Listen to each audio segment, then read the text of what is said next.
Okay, listener, so you've been exploring this law of vibration, Hmm. and you sent us some really interesting stuff about it, all these spiritual teachings. And I got to say, I'm pretty curious to unpack this with you. You've been looking into this idea that everything, and I mean literally everything, vibrates at a certain frequency, even things like our thoughts and feelings. Yeah, it really makes you think differently about the world, doesn't it? I mean, we're so focused on the physical stuff. But what if there's this whole other level, this energy and vibration thing that's shaping everything? That's what I find so fascinating about it. So let's start with the basics here. Uh, The idea that everything is vibrating. Is this just like a spiritual concept, or is there any science behind it? well, in quantum physics, they're discovering that at the smallest level, everything is constantly moving. And that creates a specific vibration for everything. And this isn't just theory, it's actually how things like MRI scans work. They rely on these energy fields. So it's not just that things are moving, but they're actually giving off a certain energy. Exactly. And this idea also applies to things we can't see, like our thoughts and emotions.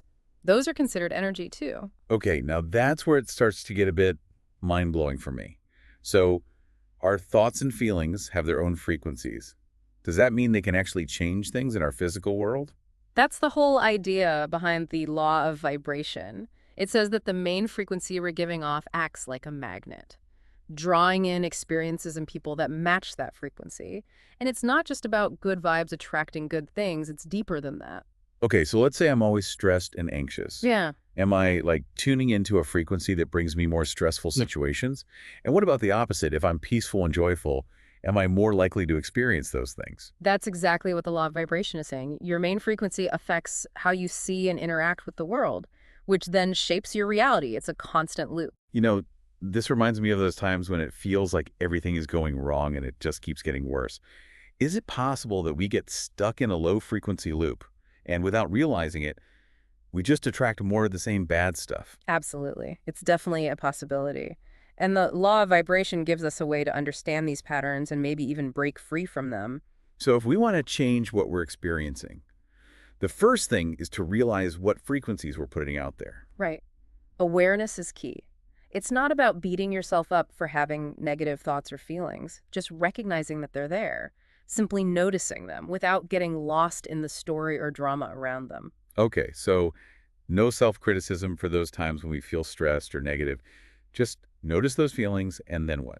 How do we actually change our vibration? That's where the power of intention comes in. You can actually choose what vibrations you want to embody, and then make your thoughts, emotions, and actions match those vibrations. So if I want to live a more peaceful life, I need to focus on having thoughts and doing things that feel peaceful. But what if those old patterns, like worrying and anxiety, keep coming back? It feels like trying to get rid of a stubborn weed in your garden. It's a process. It doesn't happen overnight. Letting go of old beliefs and past hurts that are holding you back can be tough, but it's really important for raising your vibration. In fact, the material you sent over asks a really good question. What old vibrations am I holding on to that might be stopping me from having the life I want? It's something worth thinking about. It's like taking a look at all our emotional baggage, isn't it? Maybe we're holding on to these old frequencies without even realizing it. And they're not helping us. They might even be working against us. So how do we start letting go of these old, stuck vibrations? Usually it means doing some inner work to figure out where these patterns come from. Things like journaling, therapy, energy healing, or other practices that you feel drawn to can be helpful. The stuff you gave me also mentions the power of visualization. It says that if we can really imagine ourselves living the life we want, feeling all those positive emotions like it's already happening, that can actually make a difference. Can you explain how that works with the law of vibration? Visualization is a powerful tool because it lets you create this mental and emotional picture of the reality you desire. When you vividly imagine yourself embodying a specific vibration, you're basically sending out that frequency. And according to the law of vibration, that can have a big impact on what you bring into your life. So instead of focusing on what we don't want or what we're afraid of, we make a choice to focus on the feelings and experiences we do want. And by holding on to that vision, we're making that frequency stronger and drawing it into our reality. Exactly. And the universe picks up on these signals. The law of vibration suggests that whatever you put your attention on will grow. So the more you nurture positive vibrations, the more likely they are to show up in your life. This is all so empowering. But let's be honest, life isn't always easy. How do we keep a high vibration when things get tough? when we face challenges and setbacks. It's easy to talk about good vibes when everything is going well. But what about when things are rough? That's where emotional resilience comes in. That's your ability to handle challenges without letting them completely throw you off track. It's like building a strong core that can weather any storm. And the material you sent highlights mindfulness as a way to build this resilience. Can you tell us more about how mindfulness helps us keep a higher vibration during difficult times? Mindfulness helps you become more aware of your thoughts and emotions without judging them. Instead of getting swept away by anxiety or fear, you can simply observe those feelings with a sense of detachment. You create a space between the emotion and how you react to it.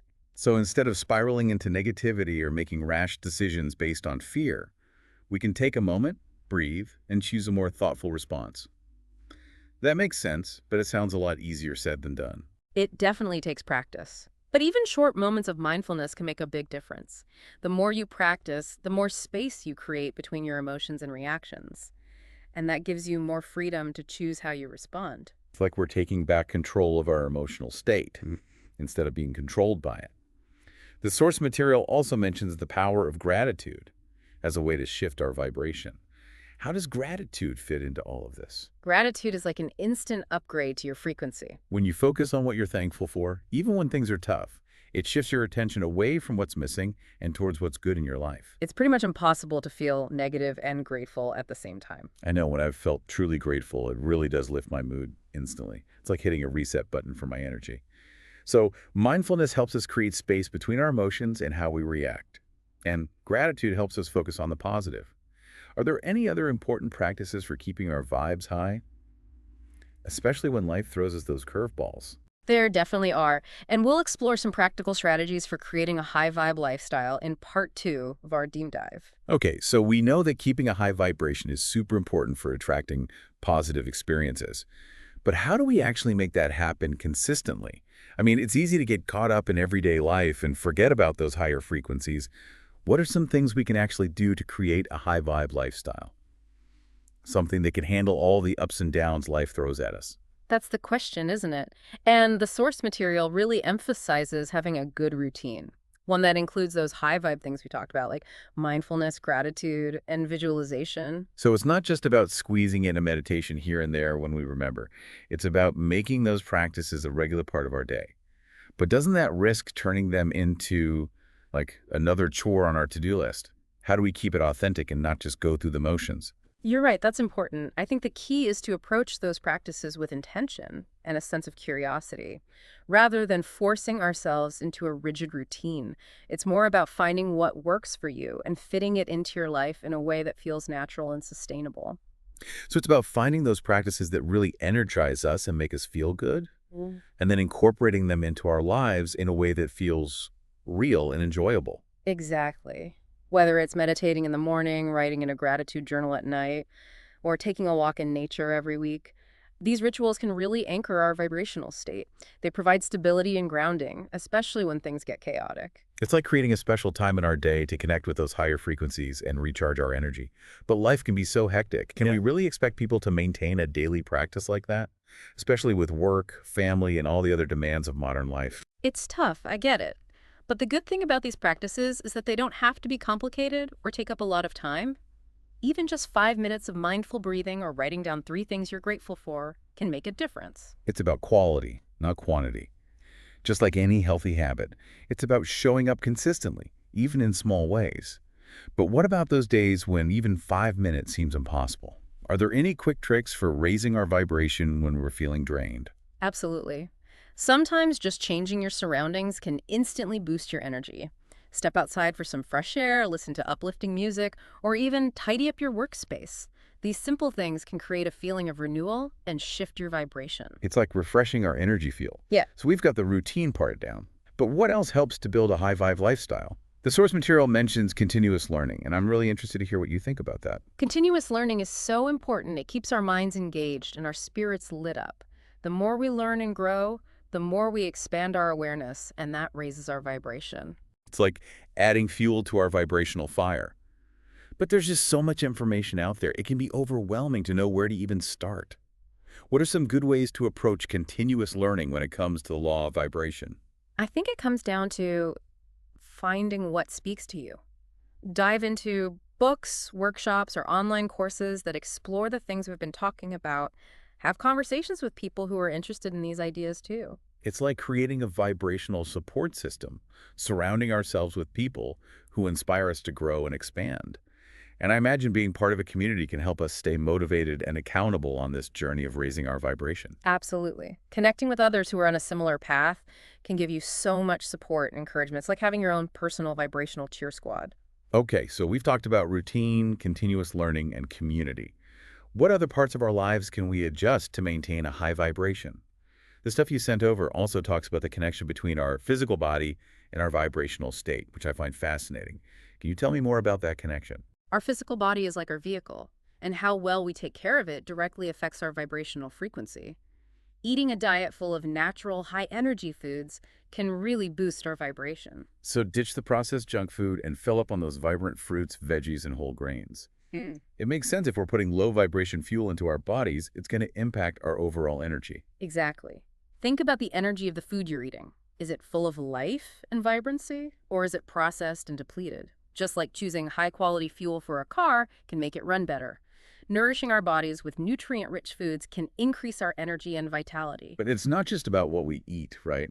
Movement is also key for keeping our vibration high. You got it. Getting regular exercise, whether it's yoga, dancing, or even a brisk walk in nature, can do wonders for raising our vibration. It's like shaking off any stagnant energy and letting those good vibes flow. Even a short walk in nature can totally change my mood and energy. Are there any other lifestyle things that can affect our vibration? Definitely. The things we watch, listen to, and read can really shape our vibrational state. Negative news, toxic social media, and even conversations that drain us can lower our vibrations significantly. Oh yeah, the never-ending scroll, doom scrolling as they call it. Yeah. Not exactly a recipe for good vibes. It's easy to get sucked into all that negativity without realizing it. Exactly. It's like we're absorbing all that heavy, low-frequency energy and it weighs us down. So it's really important to be mindful of what we're feeding our minds. Choose uplifting content, have conversations that inspire you, and be careful about who you spend time with. It's like we need to create an energy shield and only let the good stuff in, protecting our precious vibrational space. But it's not always easy to avoid negative influences, especially when they're coming from people we love. How do we handle those situations without isolating ourselves or becoming judgmental? I think it's about setting healthy boundaries and making conscious choices about how we interact with the world. We can't always control what's going on around us, but we can choose how we respond to it.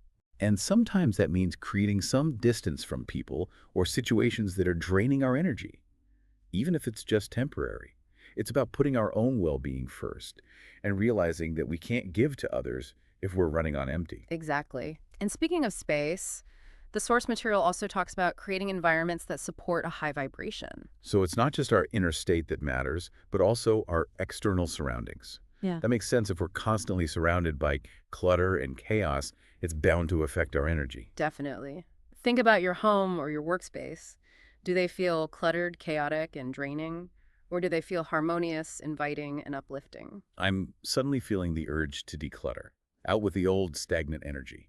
But beyond getting rid of clutter, what are some other ways to create a high vibe environment? Simple things like adding plants, essential oils, natural light, and harmonious colors can make a difference. It's like giving your space a vibrational makeover, creating a sanctuary where those high vibes can thrive.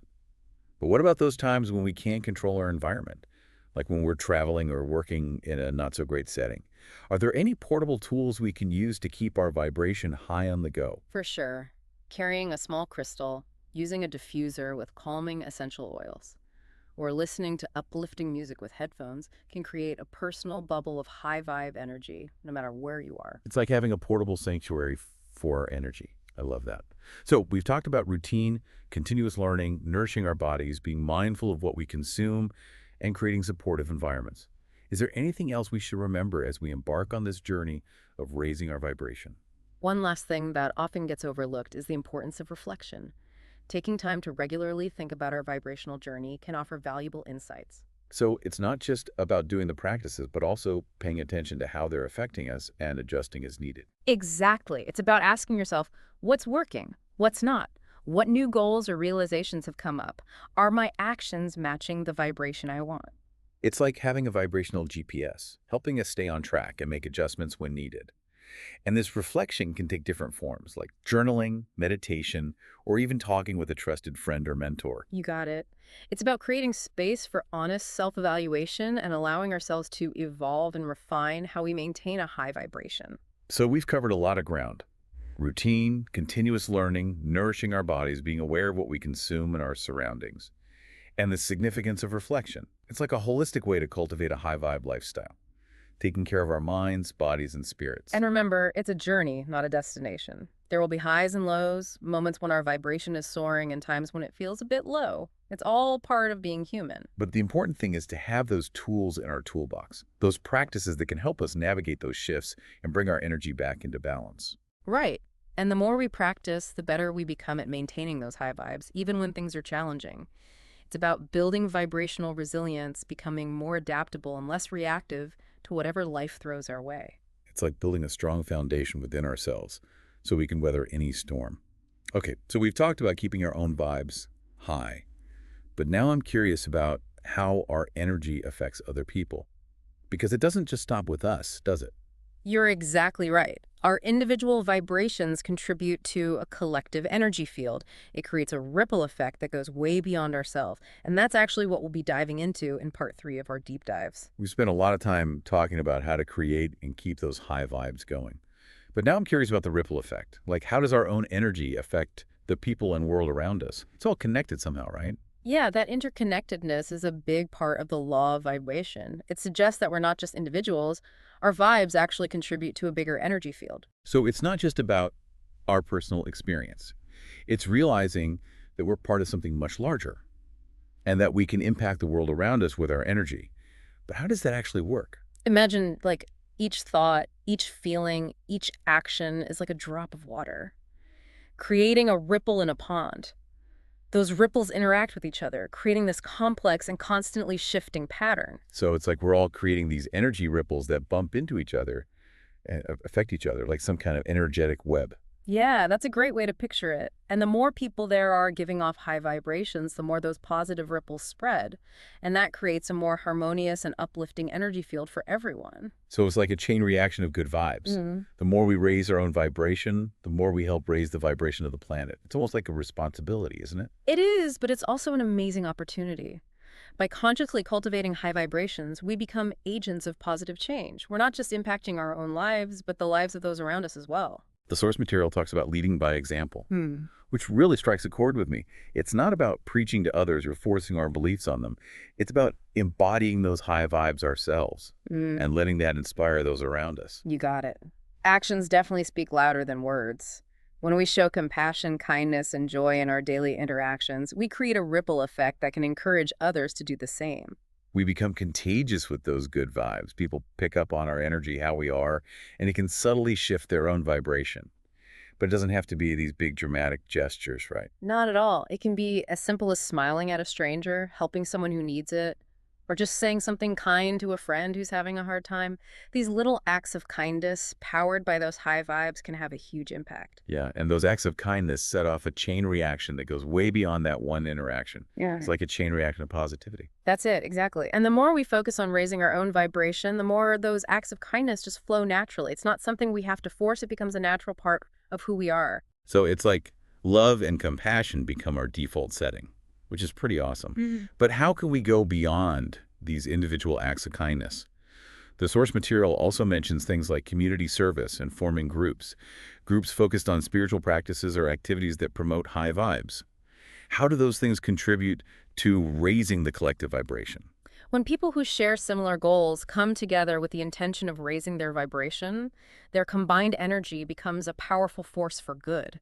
It's like creating a whirlwind of high vibes, amplifying those positive frequencies and spreading them further. Precisely. And it doesn't have to be super formal or structured. It could be just meeting up with friends to meditate, or organizing a community cleanup, or volunteering for a local charity. Yeah, or even just having mindful conversations with friends and family, sharing inspiring ideas and positive perspectives, like planting seeds of positivity in our communities. Absolutely. It's about creating environments where people can connect, share, and support each other in their journey to higher vibrations. And the more we create those spaces, the more we contribute to a collective shift, Mm-hmm. a shift towards a more harmonious and conscious world.